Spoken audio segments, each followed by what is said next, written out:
नमस्कार. रणरागिणी न्यूजमध्ये आपल्या सर्वांचे स्वागत. देव आणि धर्माच्या नावाखाली जनतेच्या भावनेशी खेळत असताना अनेक संस्था देवाचा आधार घेऊन आपले घर भरत असताना आपल्याला दिसून येतात. त्याच पद्धतीने एक उदाहरण म्हणजे स्वामी शिवानंद महाराज देवस्थान, नळेगाव, तालुका चाकूर, जिल्हा लातूर. या देवस्थानचे संस्थापक अध्यक्ष भगवान महाराज कशा प्रकारे भोळ्या भाबड्या भक्तांच्या भावनेशी खेळत आहेत, लोकांना लुटत आहेत, हा सर्व प्रकार त्यांच्या शिवानंद महाराज देवस्थानमधील सदस्य स्वामी सुरेंद्रगिरीजी महाराज यांच्याकडून आपल्याला शिवानंद महाराज देवस्थानमध्ये होत असलेला भ्रष्टाचाराबद्दल त्यांनी आपल्याला माहिती दिली. ती पुढील प्रमाणे आपण बघूया. त्यांच्या कशा प्रकारे खोट्या सह्या घेऊन त्यांना काहीच माहिती न देता चाललेला अनागोंदी कारभाराबद्दल स्वतः स्वामी सुरेंद्रगिरीजी महाराज यांनी सविस्तर माहिती आम्हाला दिली आहे. ती पुढील प्रमाणे आहे. महाराज, तुमचं नाव काय? माझं नाव सुरेंद्रगिरी गुरु सुंदरगिरीजी महाराज. तुमच्या संस्थेचं नाव काय आहे? जी नळेगावला आहे ती संस्था. नळेगावला तशा माझ्या अनेक संस्था आहेत. इकडे दुसरीकडे 8-10 संस्था आहेत, माझे ट्रस्ट आहेत. पण नळेगावच्या ट्रस्टमध्ये तुम्हाला पाहिजे का माहिती? नळेगावच्या ट्रस्टची माहिती पाहिजे. नळेगावला मी ट्रस्टमध्ये होतो, आहे अनेक मी. पण थोडं मध्यंतरी काय झालं, त्यांनी आपल्या घरचे माणसं, त्यांचे सचिव होते महाराज म्हणा किंवा त्यांचे भाऊ, हे 2 जणांचा कारभार तिथं चालतो. आणि मग त्याने माझ्या खोट्या काही सह्या घेऊन त्यांचे घरचे माणसं घालण्याचा प्रयत्न केला. त्यांचे मंडळी, लोक आणि सून त्यांचे नावामध्ये घातले त्या प्रोसिडिंगमध्ये नवीन सदस्य करण्यासाठी. मग मी त्यांना विरोध केला. बाबा, मी एवढे माणसं असतात, तुमचे घरचेच का बरं घालता? भक्तातले घ्या, कोणी बी भक्त आहेत आपले अनेक, ज्याने आता पहिल्या महाराजापासून सेवा केलेली आहे, त्याच्यातले कोणी बी घ्या. शिवनीचे माधवराव आहेत, त्यांनी बी महाराज असताना सेवा केली आहे तिथं. त्यांचं बी निस्वार्थ भावनेनं कामच चालू आहे. तसंच पुन्हा सकाराम तात्या शिवडूकर म्हणून आहेत, त्यांनी तर महाराजावर ग्रंथ लिहिला, मोठा एक ग्रंथ लिहिला. त्यांनी फार त्रास करून ग्रंथ लिहिला. त्यांचं बी नाव तिथं कुठं नाही. मग आपले तुमच्या घरचे का बरं घालावं नाव? तुम्हाला काही वैयक्तिक करायचे, काही प्रॉपर्टी, सगळ्या समाजातून पैसा गोळा केलेला आहे. हा गरीब माणसांनी सुद्धा इथं देणग्या दिलेल्या आहेत. त्यांच्या घरचे मी बघितलंय काय की आज घर पडके, पण मंदिर चांगलं करण्याकरता त्यांनी देणग्या दिल्या. मग त्यांच्यापैकी कोणी तर घाला ना. घरचा घालायचं माणसं म्हणजे त्याचा उद्देश इथं स्पष्ट होतो की ही सगळं हडप करायची आहे संस्था. त्यामुळे मी विरोध केला. मग विरोध केल्यावर त्यांनी खोट्या सह्या करून रजिस्टर तयार केलं, प्रोसिडिंग बुक, आणि तयार करून तिथं दाखल केलं ह्याला चार्टी कमिशनरकडे. दाखल केल्यावर बघितलं मी तिथं जाऊन, माझ्या सह्यात मी अनुमती दिली, दाखल कसं केलं तर तिथं बघितल्यानंतर माझ्या सगळ्या खोट्या सह्या निघाल्या. ती बघायचं असेल तर इथं तुम्ही बघा, खोट्या सह्या आहेत. माझी ही सही नव्ह, इथं माझं हे नाव आहे, ही सही आहे. नाव बघा पूर्ण.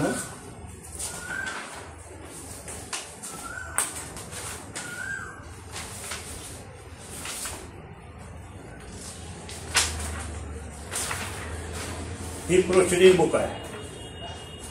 ही प्रोसिडिंग बुक इथं त्यांच्या घरच्या माणसाचे नाव आहे, त्यांच्या मंडळीचं आहे, त्यांच्या लोकांचं, चुनाचं. इथं तर मी विरोध केल्यावर थोडं कट करायला केलेलं आहे तिथं. आणि ह्याच्यावर पुन्हा काय केलं, काही घेतलेत नावं, ह्याच्यावर माझ्या खोट्या सह्या आहेत. ही खोटी सही आहे, ही माझी खोटी सही आहे. ही ओरिजिनल सह्या मी केलेल्या नाही ती. आणि असं खोटं प्रकरण तयार करून लोक इथं बी एक खोटी सही आहे, असे सगळं बऱ्याच खोट्या सह्या त्यांनी 18 पासून पुढच्या घेतलेल्या आहेत. त्यामुळं थोडं आम्ही यांचं ही झाल्यामुळं विरोध केल्यामुळे ती पुन्हा मला बोलवत नाहीत सध्या. आपण तुमच्या लक्षात कसं काय आलं की ह्या खोट्या सह्या त्यांनी केलेल्या आहेत? कशावर लक्षात आलं? गुरुपौर्णिमेला या गेलेल्या मी गंगाखेडमध्ये एक आमचा मठ आहे,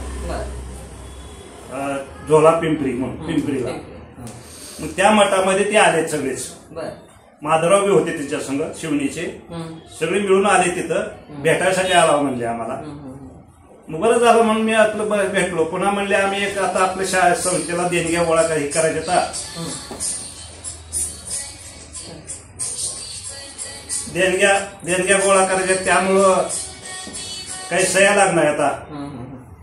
म्हणून ती कागद घेतली, केले माझे त्यांच्या भावाने, सचिव आता झालेत नवीन त्यांनी. आणि ती सह्या कशावर घेत असताना प्रोसिडिंगच्या ह्याच्यावर मग माझ्या लक्षात आलं की माझ्या राजीनाम्यावर मी सह्या घ्यायला ती.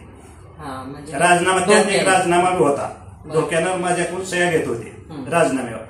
मला काही त्यातली गरज नाही मला तिथं थांबायची. त्यांनी जर मला सहज म्हणलं असतं, मला महाराज तुम्ही राजीनामा द्या, आम्ही चलिवता शाळा शाखा किंवा ती संस्था मठ, तर मला काय इंटरेस्ट नाही. माझं सुधारणा झाली. माझ्या मागं भरपूर आमचे मठ आहेत, तीच होईना.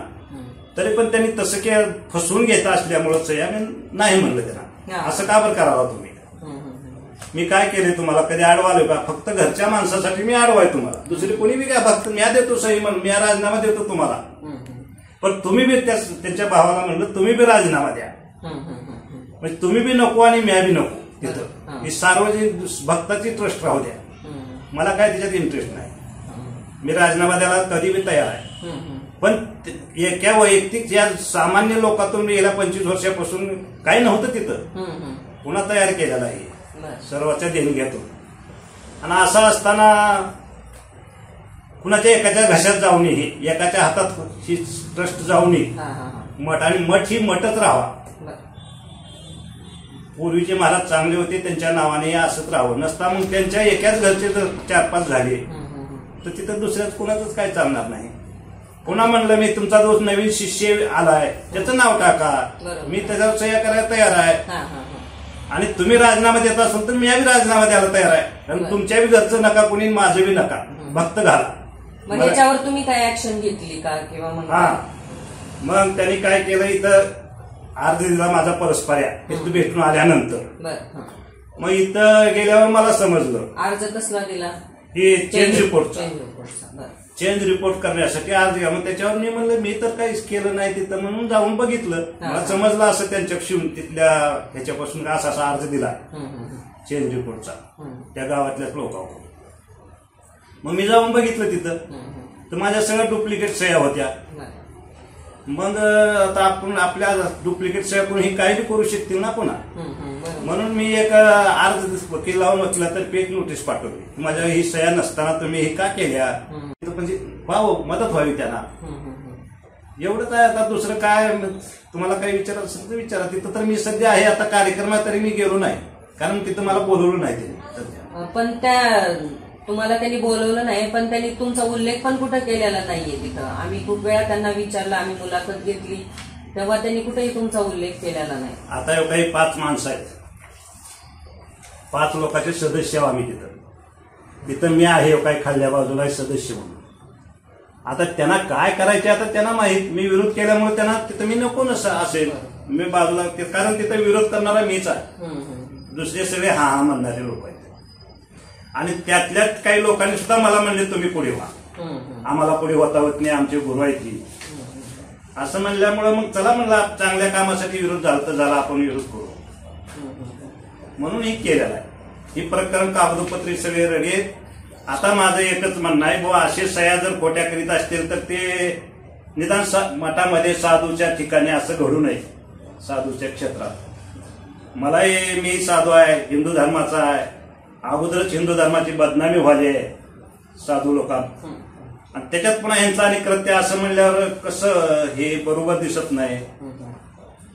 मला आता एवढंच माझ्या सह्या केलेल्या आहेत आणि कशावर केलेल्या तर मला माहिती नाही. तर सर्व याची चौकशी व्हावी. आणि आतापर्यंत जी काही देवस्थानच्या ह्याला देणग्या मिळालेल्या येतात, भरपूर लाखो देणग्या येतात तिथं, लाखावर देणग्या देतात लोक त्या पहिल्या महाराजांच्या ह्याच्या श्रद्धेमुळं. तर तिथं देणग्याचा हिशोब नाही, किती पैसे आले ह्याचा हिशोब नाही, किती खर्चले ह्याचा हिशोब नाही. पुन्हा तिथं दानपेटी आहे, त्या दानपेटी 4 लोकांच्या समक्ष ठराव घेऊन काढायचा असतो, ती काढली नाही कधीच. आतापर्यंत लाखो रुपये त्या दानपेटीत जमा होतात, ते कुठे गेले, गायब झाले, कुठंच हिशोब कशाचा नाही. हे हिशोब ठेवा ना, तुम्हाला काय अडचण आहे ठेवायची हिशोब सगळे.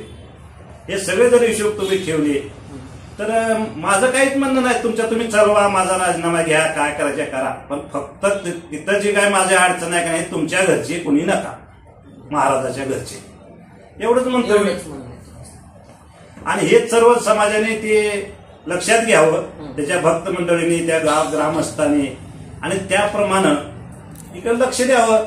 विनाकारण एका ठिकाणी पैसा भरपूर आलाय, पण तो विनाकारण कुठेतरी चाललाय. चॅरिटी कमिशनरनं पण लक्ष द्यावं असं. चॅरिटी कमिशनर तर लक्ष दिलंच पाहिजे बघा ह्याच्यावर. पण चॅरिटी कमिशनर मध्ये काय ती ही दाखवलं की संपलं तिथं ऑडिट. मग त्या ऑडिट किती आलं, कशाचं आलं, किती पैसा गोळा झाला, याचा काहीच नाही तिथं. ऑडिट व्हेरीफाय व्हावं आणि 25 ऑडिटची चौकशी होईल, खरं किती ऑडिट आहे आणि प्रत्यक्षात आले किती. आणि आता तिथं काम कोटीवर रुपयाचं काम झालं, त्याचं ऑडिट आहे का इथं सगळं. पुन्हा त्या काम करताना त्या लोकांकडून हे मागवा, निविदा मागवूनच लोक ह्याच्याकडून ते काम दिलं पाहिजे. त्याचा कुठं ठराव नाही, काम करताना कुठं प्रोसिडिंगवर ठराव नाही कुठे की ही करायची आहे आम्हाला, ही करायची आहे, पुढे ही करायची, असं काय नाही. सगळं एक मार्ग चालू आहे, तर दोघा भावाचंच तिथं सगळं आहे. आणि त्यावेळी भावाचं आता मुंबईत शिक्षक आहे, इतकी दिवस शिक्षक होता. मला काही जास्त कुठाना करायचं नाही, पण एवढं वाटतंय की इथं एवढा जे पैसा आलाय ती गेला कुठून. तुम्हाला काय वाटतं, अपाट पैसा आलाय, गेला कुठं असं म्हणताय तुम्ही. मग त्यांच्या हातात होतं ना मुंबईच्या ठिकाणी किंवा अनेक कुठं कुठं त्यांची जी इस्टेट आहे ती कुठून आली. एक शिक्षकाची सध्या पगार किती असते, त्याच्यात पुन्हा त्यांचे घरचं शिक्षण मुलाचं ह्याचं त्याचं होऊन खाली किती होते. आणि मग सध्या त्या 2000 पासून आता 25वं वर्ष चालू आहे. आतापर्यंत त्यांची प्रॉपर्टी किती आहे ह्याचा बी चौकशी व्हावी. सीआयडी तर्फे करा, एनआयए तर्फे करा, पण त्याची ईडी तर्फे ही जर चौकशी तर स्पष्ट समाजाला लक्षात येईल, जनतेला लक्षात येईल की बाबा इथं काय चाललंय, याने पैसा आणला कुठून. मग ही जागी जागी प्लॉट घेतली, मुंबईला प्लॉट आहेत, तिथं नळेगावात प्लॉट आहेत, पुण्यात काय आहेत म्हणतात, पैसा येतो कुठून. मग याला पैसा कुठून येतो. याचा अर्थ ट्रस्टच्या नावानं चाललंय असं आम्हाला तर वाटलं ना साहजिकच. इतके दिवस काय आम्हाला वाटत नव्हतं, पण असं ज्या ते त्यांच्या लक्षात आमच्या आलं की बाबा ही हडप करायचा. मग ही मटच हडप करतात, मला बाकी देणग्या किती हडप केल्या त्यांनी. मग तुम्हाला काय वाटतं, चॅरिटी बरखास्त करावी असं वाटतंय का. नाही, याच्यावर चौकशी व्हावी, सखोल चौकशी व्हावी, त्या सचिवाची बी व्हावी, अध्यक्षाची बी व्हावी. आणि देणग्या किती गोळा झाल्या आता, कारण सामान्य लोकांतून देणग्या आलेल्या आहेत, गरीब गोराच्या देणग्या आहेत, ह्याच्या लाखोर देणग्या येतात तिथं, मोठी बी तेवढीच देणारी आहेत. कारण पूर्वीचे महाराज हे फार त्यागी होते, त्यांनी कुठंच काय प्लॉट घेतला नाही किंवा कुठे कपडे सुद्धा त्यांना काहीच नव्हतं. आणि त्या त्यागाच्या ह्याच्यावर त्यांचं आता जे चाललंय की त्यांच्याच पुण्यावर ही सगळं चाललेलं आहे. तर एवढंच वाटतंय की बाबा ही द्यायला आहे ती कुणाच्या एखाद्या घशात जाऊ नये आणि हे समाजासाठी कुठं कार्यात लावावं, समाजाला नाही मिळाला पाहिजे, धार्मिक कामासाठी हे उपयोगाला यावं. गोरगरिबाच्या आणि धार्मिक कामासाठी लग्न होतात तिथं बरेच, लग्नाच्या पावत्या कुठून आहेत. म्हणजे 2-4 मुद्दे बघा की ह्याच्या भ्रष्टाचाराचे म्हणलं तर वर्षाला लाखो रुपये लग्नाचे जमतात तिथं, देणग्या कोट्यावधीच्या असतात, पुन्हा लाखावर त्या दानपेटीतले पैसे येतात.